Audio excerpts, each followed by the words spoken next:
Eu sou o professor Paulo Vanucci. Nossa primeira aula, essa aqui vai ser a nossa primeira aula dentro do curso de Desenho 4. Nós vamos estudar basicamente técnicas de desenho técnico aplicadas em objetos tridimensionais, tá? Então, primeiramente aqui eu vou falar do plano de ensino da disciplina. Então eu coloquei aqui para vocês os objetivos da disciplina. Então, depois que nós finalizarmos esse curso lá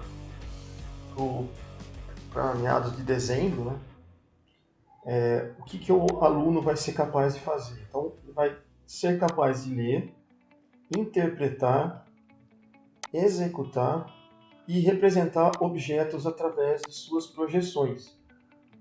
E ele vai ser capaz de ler e aplicar as normas de desenho técnico. Ok? Então, isso aqui é o objetivo que será alcançado dentro do plano de ensino para essa disciplina. Qual seria o conteúdo que nós vamos estudar ao longo do curso? Né? Então, vamos começar aqui falando numericamente dos conteúdos. Então, a gente vai começar vendo primeiro, que é a vista auxiliar primária. Depois, a gente vai falar de vista seccional, corte pleno, corte composto, meio corte, corte parcial, corte em perspectiva, omissão de corte, né? Vamos falar um pouco de seções, encurtamento e rupturas. Vamos falar também de desenhos de montagem, desenhos de conjunto, desenho de componentes e vista explodida. Então, esse aqui será o nosso conteúdo ao longo do curso. Hoje eu vou apenas dar uma noção para vocês bem básica e rápida, né, de vista auxiliar primária, que é de onde nós vamos partir, né, e onde nós vamos terminar, que é a vista explodida. No caso da vista auxiliar primária, que vai ser o nosso exemplo para hoje, tá? Qual seria a definição dela? A definição de vista auxiliar primária, elas são vistas que possibilitam mostrar faces oblíquas de peças de maneira que não fiquem distorcidas. Aqui, por exemplo, temos essa peça, você vai perceber que ela tem um certo grau em relação a uma superfície. Então, essa superfície que está na horizontal, em relação a essa outra superfície inclinada, ela tem um certo grau. Ela poderia ter aqui 30 graus, 60 graus, etc. Os objetos que a gente estuda, e nós vamos colocar um objeto tridimensional no papel para compreender as partes do objeto, nós colocamos isso num plano único no papel. E para fazer isso, o objeto ele tem que ter as suas partes em 90 graus. Sendo que esse objeto ele não tem 90 graus, ele tem aqui a parte da base, que está no plano, né, e a parte superior, que ela tem uma certa inclinação.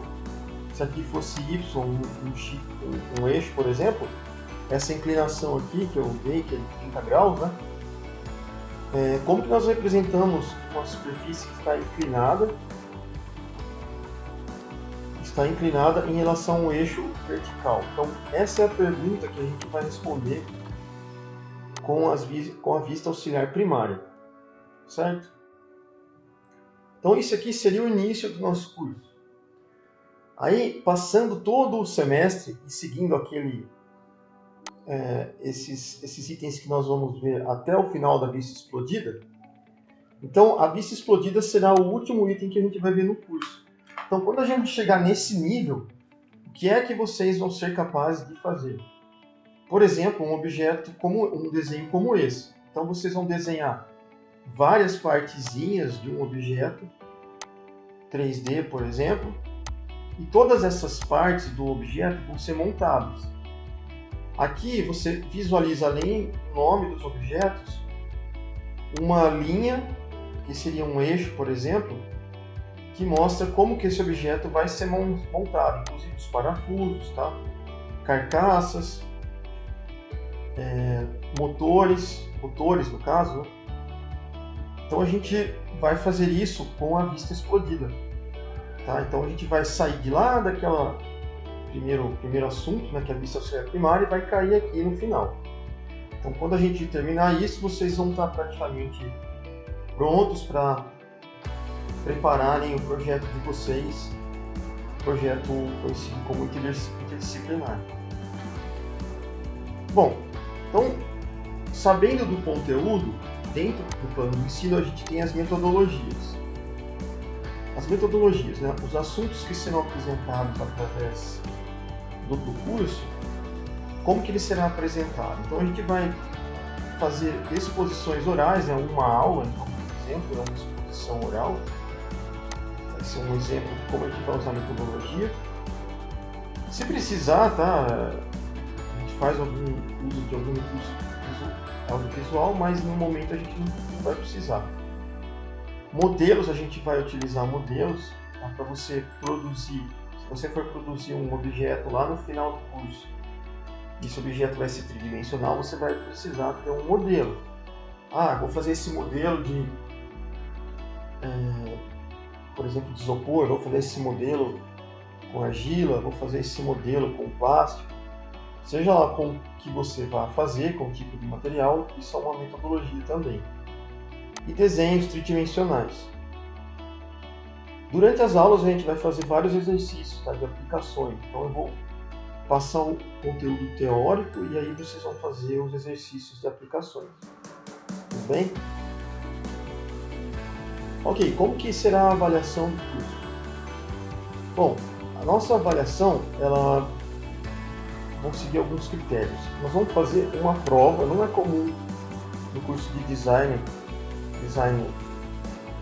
para o pessoal designer, né, fazer provas, só que como vocês vão ter um projeto que abrange várias disciplinas, que é o projeto interdisciplinar, então, após algumas conversas aí com os professores, foi decidido que vocês vão fazer uma prova, que é o conteúdo teórico que a gente vai ver no curso.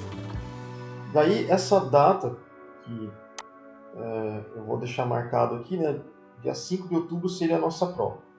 Ela vai ter um peso de 40% total. Já o projeto interdisciplinar, vocês vão ter muito trabalho para executá-lo, então vocês vão ter uma data de entrega lá para o final de começo de dezembro, né? Esse aqui, como tem uma carga maior de trabalho, então nós vamos deixar 60% da nota de vocês vai ser voltado para esse projeto. Se alguma coisa alterar, tá? Nesse projeto interdisciplinar, eu vou ter que alterar aqui essa porcentagem, tá? Ou marcar uma outra forma de avaliação em relação a trabalhos. Mas por enquanto não vai mudar nada. Então, por enquanto, esses critérios, nós vamos seguir esses critérios de prova 1 e projeto interdisciplinar, tá? Caso seja alterado, eu informo vocês. Bom, uma outra coisa eu vou inserir dentro desses 40% aqui, tá? O total, os trabalhos que vocês vão fazer em sala de aula, tá? Então, somando com a prova, tá? Dentro desses 40%, eu vou somar os trabalhos que vocês vão fazer em sala de aula. Então, você vai, na primeira aula, hoje não vai ser o caso, tá? Mas na segunda aula, eu vou passar uma teoria e depois vocês vão fazer um exercício no computador. Então, esse exercício no computador, que seria a prancha 1, você terminou ele, o que você vai fazer? Você vai inserir ele no Classroom. Ao longo do curso, para cada aula, você vai ter vocês vão ter vários exercícios, né? Vocês estão preenchendo isso aí e mandando para o Classroom. Quando vocês terminarem, vocês vão ter N pranchas, né? Cada prancha vai ter uma nota. Tá? Se você enviou a prancha naquele dia, fez certinho o trabalho, eu já dou a nota ali e você vai ter uma nota 10. Então postou no Classroom lá, eu vejo se você fez, entregou bonitinho, nota 10. Ah, não deu para vir naquele dia, tá? Não entreguei naquele dia, tá? Faltou, etc. Você pode entregar na outra semana, só postar no Classroom também, tá? Passou aí uma semana, eu dou esse tempo para você pode postar, só que a nota ela vai ser metade, certo? Então não tem problema você faltar e perder o trabalho e depois entregar. Isso é totalmente recuperável e é tranquilo. Só que se você passou 2 semanas, já na segunda semana eu já não recebo mais, tá? Então aí você perde a nota desse trabalhinho. Beleza? Então isso vão ser feitos para todos os desenhos. Tá? Cada aula nós vamos ter trabalhos, tá? Como que será a nota final, né, da avaliação? Então, a gente tirar 2 trabalhos bimestrais, então um eu já falei, aqui eu vou colocar a nota da prova e também a nota das pranchas, tá? Então aqui 40%, ó, tem as pranchas mais a prova. Então multiplico por 0,4, somo com a nota do projeto interdisciplinar lá no final do curso, né, e multiplico por 0,6. Ok? Aí se você tem uma média maior que 5, você é aprovado, né? E a frequência tem que ser maior que 70%. Então, o trabalho interdisciplinar de vocês, que serão passados também para as outras disciplinas, né, para que vocês saibam o que será, né? Todos os trabalhos que a gente vai fazer serão direcionados para esse trabalho, então, para todas as necessidades do trabalho interdisciplinar. Vocês sabem, né, eu coloquei aqui só uma portaria para vocês darem uma lida depois. A frequência mínima de cada aluno é 70% nas aulas do semestre. Vocês têm direito a um exame final, caso vocês percam todos os projetos, né? Tem aluno que às vezes desaparece, então no final vocês têm direito a um exame. Eu marquei uma data lá e ele cai toda a disciplina, tá? Então aqui nós temos uma recuperação, que é dia 18 do 12, marcado já, e o exame final, que é 20 do 12. Eu preciso entregar as notas, né? 5 de 1 de 2024, então essas datas têm que ser seguidas à risca. Então tá, essa seria a parte da avaliação, e a gente termina essa parte aqui. Agora a gente vai falar da bibliografia. Bom, a bibliografia de vocês, nós vamos ter aqui a ABNT, que é uma coletânea de normas de desenho técnico. Então isso aqui eu posso passar para vocês. E aí a gente tem outros livros, tá? Temos esse livro do Alvieiro, Desenho Técnico Fundamental, só que o livro é mais antigo, de 84. Temos esse Sistema de Representação Gráfica do Berns, 69, um livro bem antigo. Bornancini, Desenho Técnico Básico, de 78, também bem antigo, né? Estefânio, Desenho Técnico Básico, de 84. O Ferreira, Desenho Técnico Básico. E 2 que eu uso bastante, tá aqui. Um é o French, Desenho Técnico e Tecnologia Gráfica.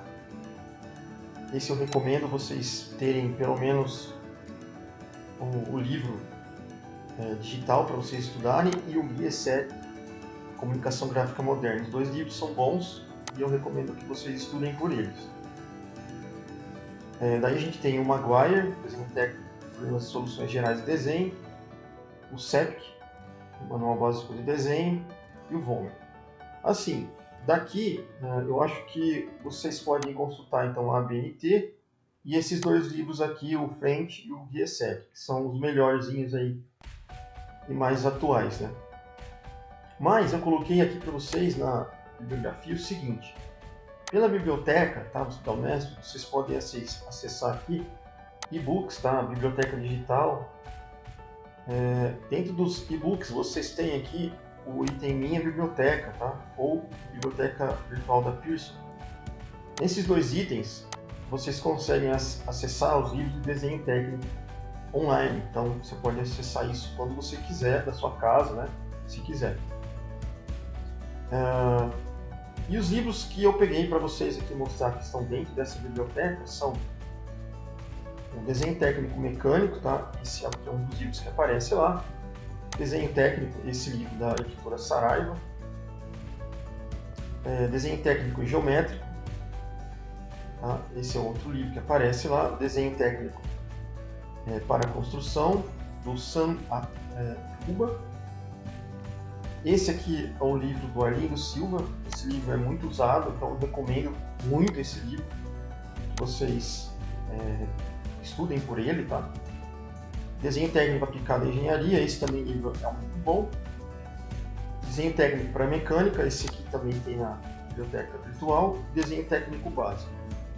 Então esses são os livros principais que vocês têm lá, tá? Eu recomendo esse do Arlindo Silva, que é um livro bom, e esse aqui também. O nome do autor aqui eu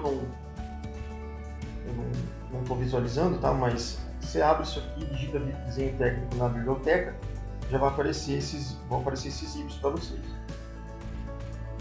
Esse livro aqui eu também recomendo bastante, tá?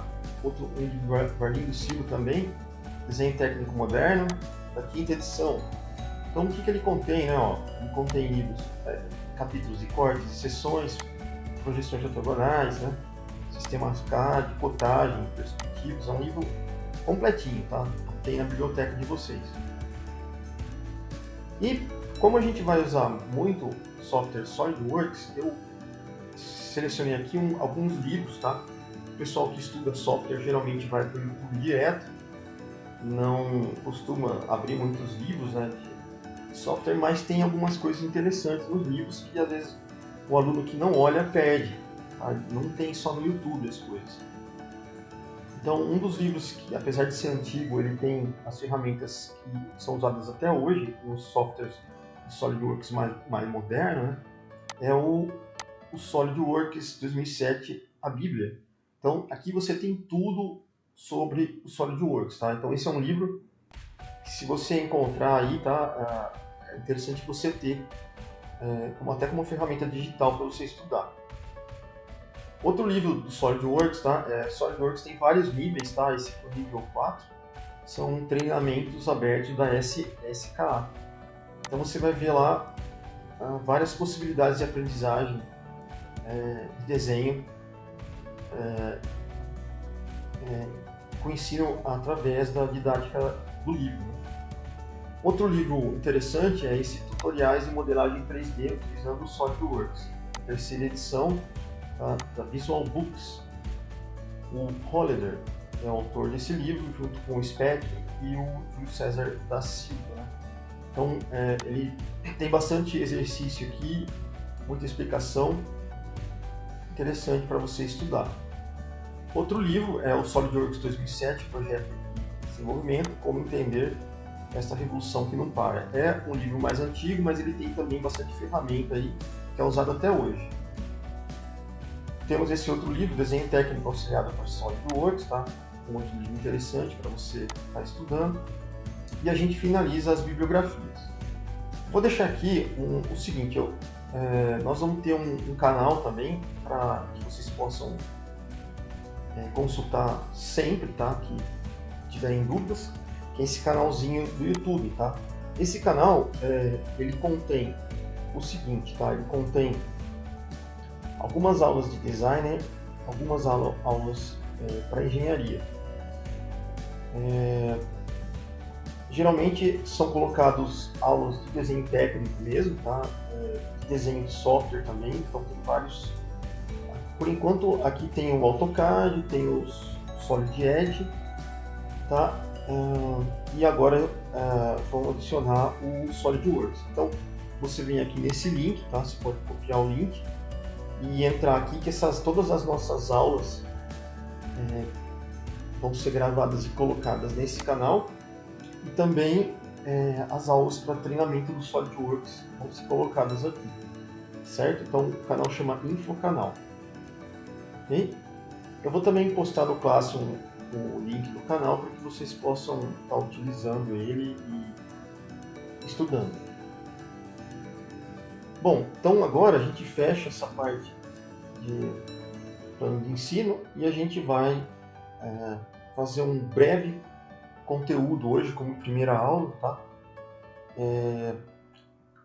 A gente não vai começar a estudar o software hoje, tá? A gente vai entender como que o software em si surgiu, tá? Então esse seria o nosso conteúdo de hoje. Então, essa primeira parte a gente vai falar de instrumentos digitais e aplicações. Então, instrumentos digitais e aplicações. Aqui a gente vai estar conversando sobre ferramentas computacionais que são aplicadas ao desenho técnico, tá? Então, vamos falar do sistema computacional para desenho mais conhecido, tá? E que foi um dos primeiros a surgir, que é o sistema CAD, Computer Aided Design, então desenho assistido no computador. Então, as letrinhas, né, que aparecem aqui, ó, ao contrário, né, CAD. Então, esse é o termo CAD. Então, ele é muito utilizado por designers, engenheiros, arquitetos, entre outros, tá? Como que surgiu esse tipo de sistema? Então, na década de 60, havia um cientista de computador chamado Douglas Ross. Então, ele foi o responsável do início do desenvolvimento dos sistemas CAD. Tá? Esses sistemas que vocês conhecem hoje, no computador na sua frente e um mouse, tá, para manusear, isso já existia na década de 60. Inclusive, uma caneta que ela era ligada no computador por um fio. Você utilizava essa caneta, você clicava nela, a caneta na tela, e ela fazia o desenho, tá? Então isso já vem da década de 60. O que a gente vê hoje nesses tablets já existia na década de 60. Essa tecnologia é muito, muito antiga, tá? Então essa tecnologia não é da década de 80, ela veio bem antes, tá? Em 1971, introduz-se o software CAD, conhecido como Automated Drafting and Machinery, ou também chamado, tá, de ADAM. E aí, na década de 80, a fabricante Autodesk vai lançar o software chamado Condex, que é o primeiro nome dado ao que a gente conhece hoje por AutoCAD. Em 1982, 2 anos após aqui, tá, o projeto do Condex foi mostrado à fabricante de computadores IBM. A IBM é uma fabricante muito antiga, tá? Ela vem lá da Primeira Guerra Mundial, ela é muito antiga, ela criou os primeiros computadores que a gente tem por notícia, né, que usavam aquelas fitas enroladas, tá? Aqueles computadores que ocupavam uma sala inteira só de computador, a sala era o computador. Então ela foi um dos primeiros fabricantes. Mas nessa época ela já era bem, vamos dizer assim, estruturada no mercado. Então ela fez essa compra e desenvolvimento do AutoCAD como a gente conhece hoje. Essa telinha aqui é uma das versões do AutoCAD, as iniciais, né? O Release V10, tá? Isso aqui é um dos projetos feitos na época com a tecnologia da época. Bom, esses softwares utilizam principalmente ferramentas que utilizam conceitos matemáticos. Por exemplo, a representação paramétrica. A representação paramétrica é muito utilizada nesses softwares atuais. Como que funciona a representação paramétrica? Então vocês vão imaginar que vocês têm aqui um eixo XYZ, que é a nossa coordenada. Aqui é o início da nossa coordenada. Nessa coordenada espacial, nesse espaço, né, a gente tem uma curva, tá? Essa curva ela se desenvolve ao seu gosto, né? Ela está desenhada no espaço. Agora, como que eu faria para colocar aqui um vetor, por exemplo, que estaria ligando a origem da coordenada, da posição dessa curva, até um certo ponto da curva. Como que essa nossa função, né, seria capaz de ler essa curva conforme ela vai andando no espaço, né? Bom, então a ideia da representação paramétrica é exatamente para isso. Então o que ela faz? Você pega algumas equações que estão, por exemplo, vinculadas a variáveis. Então aqui eu tenho uma variável u, por exemplo, uma variável u que forma uma equação quadrática, aqui uma outra variável que é uma equação linear. Então, se eu colocar valores para u aqui, eu vou ter valores por uma coordenada x. Então, a coordenada x, que é cartesiana, xy, né, ela vai ser formada dependendo da variável u.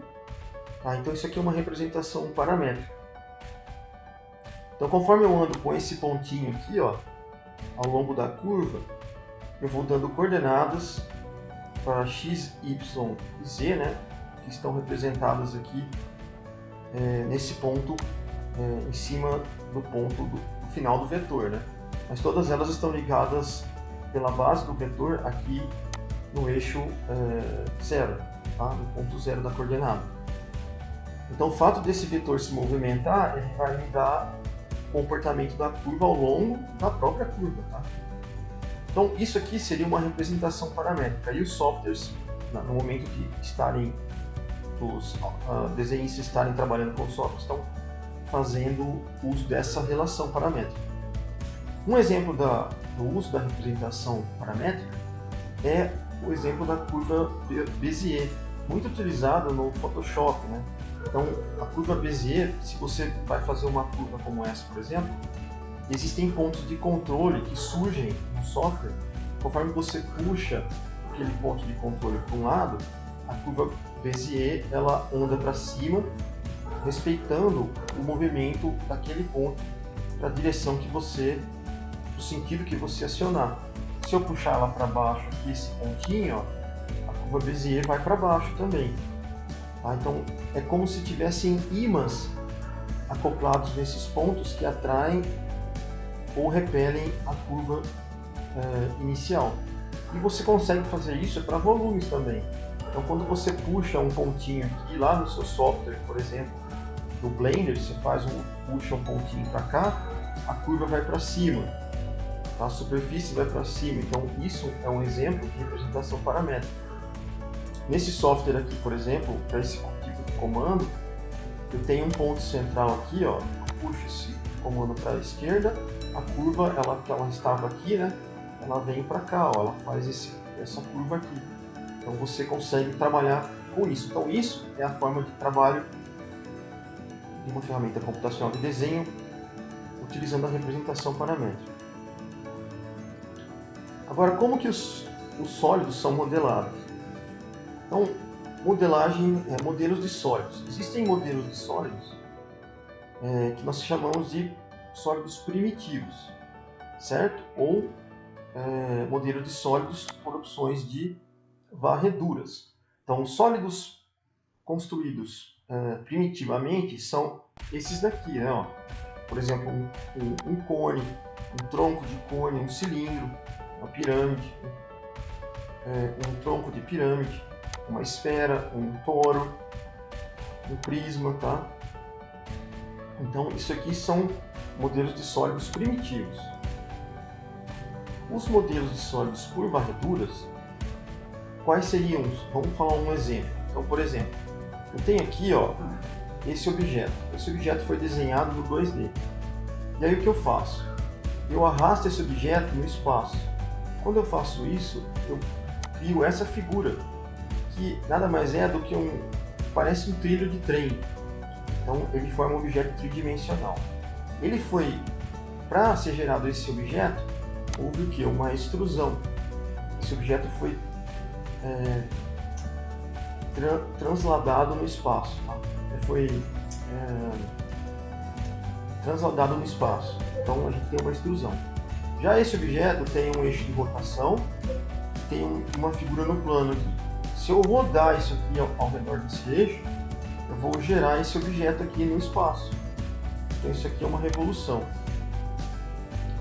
Certo? Agora, então isso aqui seria um exemplo, né, de extrusão, revolução, e uma varredura genérica, né, seria eu pegar esse objeto, fazer uma curvatura qualquer aqui, isso me geraria um objeto parecido com esse, só que de uma forma sem estar linear, né, estaria curvado. Então são duas formas, tá, de criação de sólidos. Tá? Ou ele é primitivo ou é uma varredura. E uma outra forma de criação de sólidos são as operações booleanas. Então, como funcionam as operações booleanas? Booleana é aquela ideia, né? Sim, não, 1 e 0. Operação booleana, por exemplo, somar, subtrair. Tá? Então aqui, por exemplo, se eu pegar um toro como esse aqui, esse anel, e somar com um cilindro, esse daqui, soma esses dois, vou ter esse objeto aqui. Ou seja, a operação de união, de soma, gerou esse objeto aqui. Entretanto, se eu pegar esse objeto, o cilindro, e subtrair o touro, eu vou ter esse objeto proveniente da subtração. Então, as operações booleanas, elas fazem esse tipo de formação de objeto. Então agora vocês sabem que nós temos 3 operações de construção de sólidos, né? Os sólidos primitivos, que já existem por si só, as operações de varredura e as operações booleanas. Agora, para construir o método para construção de sólido, a gente pode dividir em 2 tipos, tá? O primeiro vai ser a geometria sólida construtiva, CSG, e a representação por fronteira, que é o conhecido PREP. A geometria sólida construtiva, como funciona? Você tem as folhas, que são sólidos primitivos. Então, por exemplo, tem um cilindrinho aqui e um outro cilindrinho. Eles são as folhas.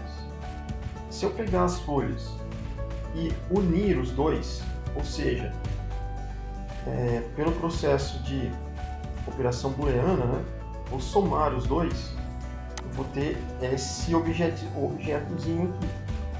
Então, no processo de somar aqui os dois, eu vou ter operações booleanas. As operações booleanas são chamadas de galhos. Tá? Então, quando eu tenho uma soma aqui, eu tenho um galho que forma esse objeto. Se eu somar agora esse objeto inicial com esse cilindrinho novo, vou ter um outro objeto aqui. Então eu vou ter outra operação booleana aqui nesse galho, que é a operação de soma. Pelo outro lado, tá, eu vou ter novamente, eu vou ter aqui um cubinho somado a um cilindro. Tá?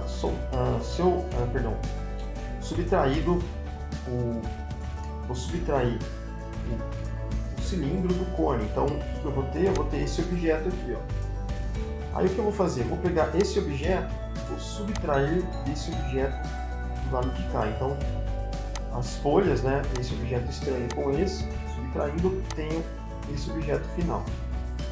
Então, esse é o processo que o software executa para realizar a representação gráfica que a pessoa, ao manuseá-lo, faz. Certo? Então, esse é o caminho que o software faz para chegar no resultado final. Mas esse processo de geometria sólida construtiva é tão eficiente que não tem nenhum tipo de falha? Bom, ele tem falhas, tá? Quando você trabalha com operação booleana, você não está preocupado com a informação das arestas, por exemplo, de um objeto. Tá? Você não se preocupa com isso. Mesma coisa, você não se preocupa com os vértices do objeto, nem com as suas faces. As informações desses objetos nem sempre estão disponíveis. Então, por causa disso, eu não vou conseguir manusear totalmente os objetos usando Método. Então para isso existe um outro método. Representação por fronteira. O que ela faz? Você consegue manusear um objeto sólido através das arestas, através dos vértices e através das faces. Só que fazendo isso, você sana o problema que o CSG possui. Entretanto, surgem outras falhas nesse tipo de metodologia, né? É difícil mudar a dimensão do sólido. O booleano permitia isso. Tá? A história do modelo, de como ele foi construído nesse tipo de processo, não está disponível. Aqui nesse modelo CSG, toda a história do processo você tem. Você sabe de onde veio o objeto, veio da união de certos objetos iniciais. Aqui você não tem essa ideia. Então, o que se pensou? Os cientistas da computação, tá? Matemáticos,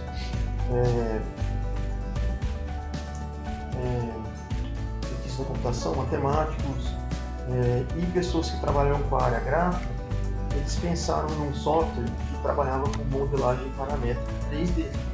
Esse sistema é conhecido, ele foi desenvolvido utilizando o princípio do CSG e de REP, os dois. Então, os dois trabalhando juntos, todas as falhas anteriormente ditas, né, foram sanadas. Então, hoje a gente tem programas de modelagem paramétrica 3D que utilizam os dois princípios básicos aqui. E com isso a gente tem a expansão da criação do objeto 2D para 3D. E esses softwares, programas de modelagem paramétrica 3D, eles têm vários ambientes de trabalho, que são ambientes de desenho, ambientes de testes e de montagem, e inclusive de simulação de objetos. Tá? Então isso aqui que a gente viu é basicamente como os softwares de desenho eles funcionam, certo? Você tendo essa noção, facilita muito a sua compreensão.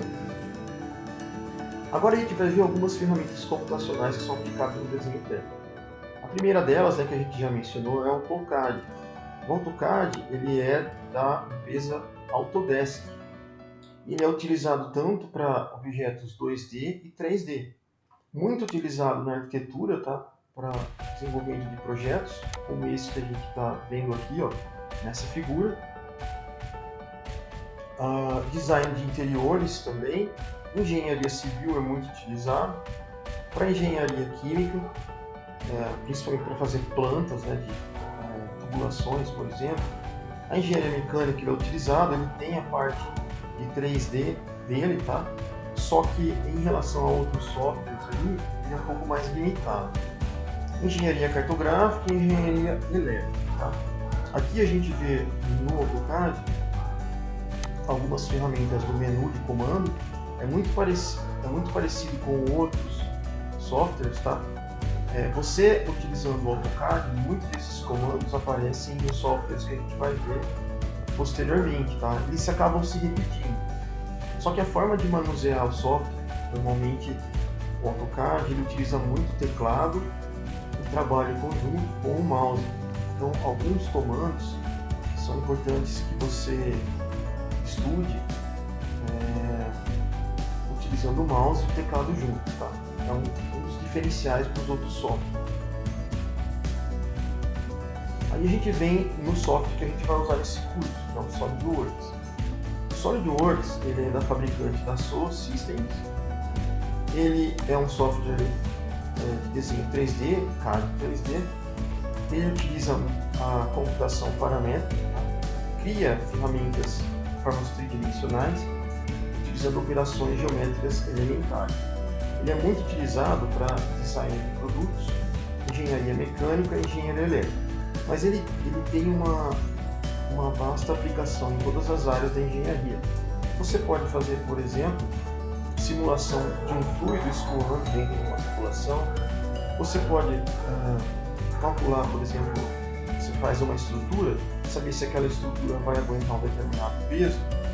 Esse software faz esse cálculo para você e mostra onde são as áreas mais críticas que você tem que vão dar problemas na sua estrutura física. Ele também possibilita uma renderização do seu objeto, tá? Uma finalização da superfície do seu objeto. Ele também faz dá para fazer projetos elétricos com ele. Também você faz cálculo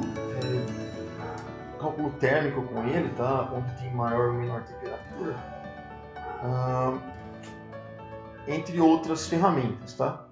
Essas são as principais que eu citei aí. Bom, um outro software bastante utilizado na aeronáutica é o CATIA V6 ou CATIA V5 também, tá? A versão anterior, também da fabricante da Dassault. É um software de CAD 3D muito utilizado na computação paramétrica, tá?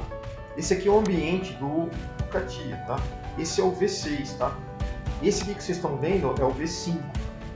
Bom, a principal diferença de vantagens que eu vejo do CATIA para o SolidWorks é que o CATIA permite que você coloque uma pessoa, vocês estão vendo aqui, dentro de um objeto que você projetou e você consiga verificar se esse objeto está de acordo com as dimensões da pessoa. Então, se eu tenho uma pessoa, eu posso colocar vários tamanhos de pessoa dentro daquele objeto e fazer um estudo de ergonomia, se cabe ou não aquele objeto nas dimensões da pessoa, ou a pessoa, nesse caso, cabe dentro desse objeto. Então você consegue fazer essa análise ergonômica. Então, em relação ao SolidWorks, nessa parte, ele é infinitamente superior. O SolidWorks não tem esse tipo de análise. Bom, é claro que a tela, vocês estão vendo aqui no SolidWorks ou CATIA, é bem diferenciado, né? Os desenhos dos comandos são diferentes, tá, do SolidWorks, mas alguns comandos lembram o SolidWorks, tá? Então, se você utilizar o SolidWorks, com o tempo você consegue aprender o CATIA tranquilamente, tá? Ele também tem a questão de cálculo estrutural, ele faz simulação de peças, tá, de movimento, tá? Você consegue fazer isso. Então ele é muito utilizado na indústria automobilística, aeroespacial e aeronáutica, tá? Mais aqui nesses dois últimos, tá? Muito utilizado mesmo. Principalmente dentro da Embraer, ele é bastante utilizado. O Solid Edge. O Solid Edge, ele é da fabricante Siemens, tá? Ele é um software de CAD 3D também de computação paramétrica. Muito utilizado em projetos 3D, projeto elétrico, de simulação e gerenciamento de dados. Uma das aulas que contei no canal que eu passei para vocês lá é sobre o Solid Edge. Então, vocês vão verificar que muitas dessas aulas já estão lá para vocês assistirem, tá? Então, vocês podem, caso se interessem. E a Unesp, ela tem a licença desse software. Você consegue baixar esse software em casa e usar tranquilamente, tá? Eu recomendo que vocês utilizem esse software também, é muito interessante para aprendizagem, tá? Ele tem alguns comandos que são muito parecidos com o SolidWorks também, inclusive para você, antigamente, ainda é feito, tá? Na engenharia é muito utilizado esse software, o pessoal aprende todas as técnicas de 3D por ele.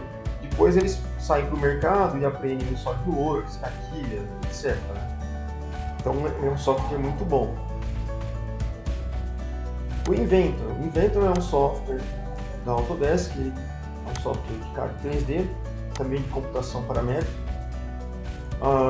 Ele faz projetos de estrutura, projetos elétricos, renderização, simulação e projeto de máquinas.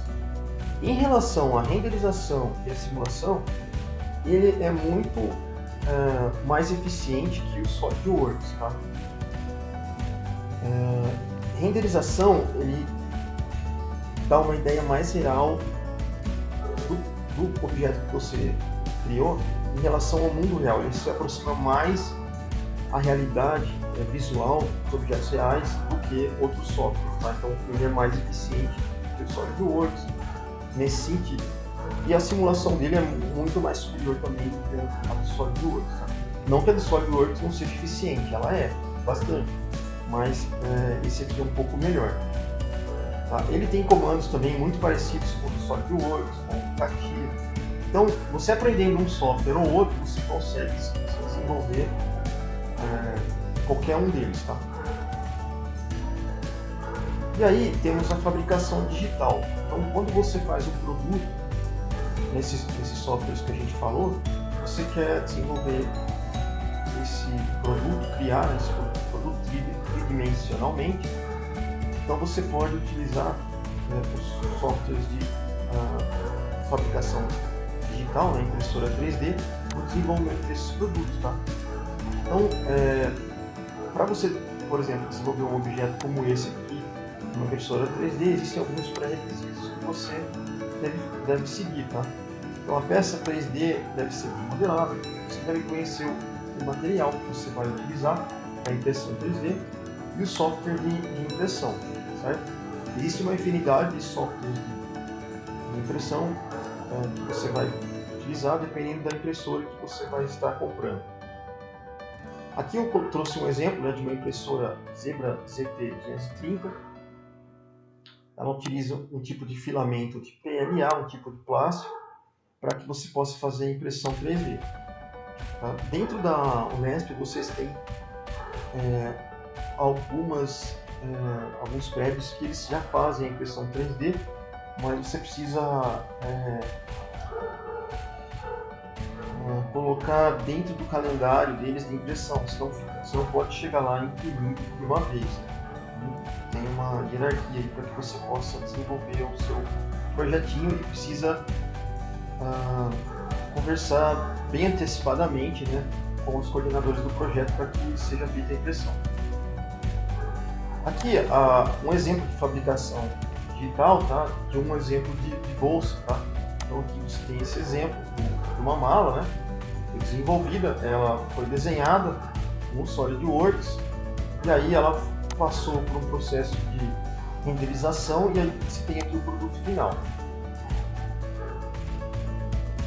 E também essa bolsa foi impressa, tá? Então uma parte dela, vocês podem ver, tá? Foi utilizada aí uma impressora do tipo Monster Builder, com cabeçote de impressão e o software Simplify 3D, que fez a impressão, auxiliou na impressão do objeto. Você vê aqui o cabeçote de impressão, fazendo a impressão do material, né, do PLA, e aí você tem o produto final aqui, esse aqui é o software, e aqui você tem a impressão final. Então isso aqui seria o que você consegue fazer hoje, né? Você desenha e depois imprime o objeto em 3D. Bom, aqui eu vou falar rapidamente só do SolidWorks. Então esse é o ambiente do SolidWorks. Tem três opções, né? Que são a peça, a montagem e o desenho do SolidWorks. Você seleciona um dos três para poder trabalhar. Se eu entrar na primeira opção, que é a opção de peça, eu vou ter aqui o menu, tá, que vocês estão vendo, passando por vários, para você desenvolver a peça. Então eu vou entrar aqui, por exemplo, no ambiente de esboço, vou começar escolhendo um dos planos para eu desenhar o meu objeto. Então eu vou selecionar um comando aqui, por exemplo, o círculo, vou fazer um círculo.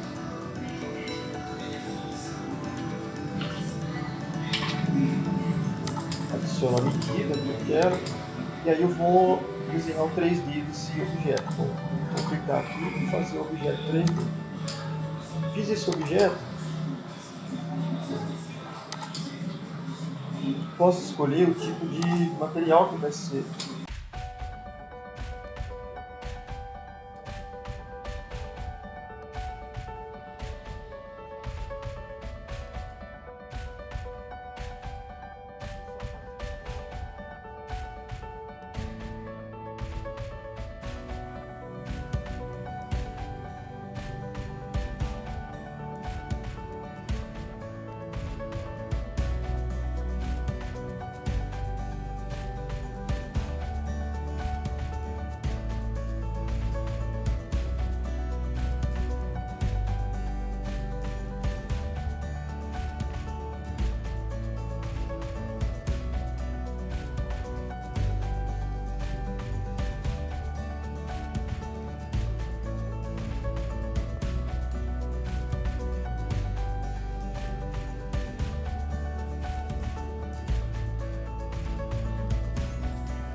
posso deslocar essas partes do objeto.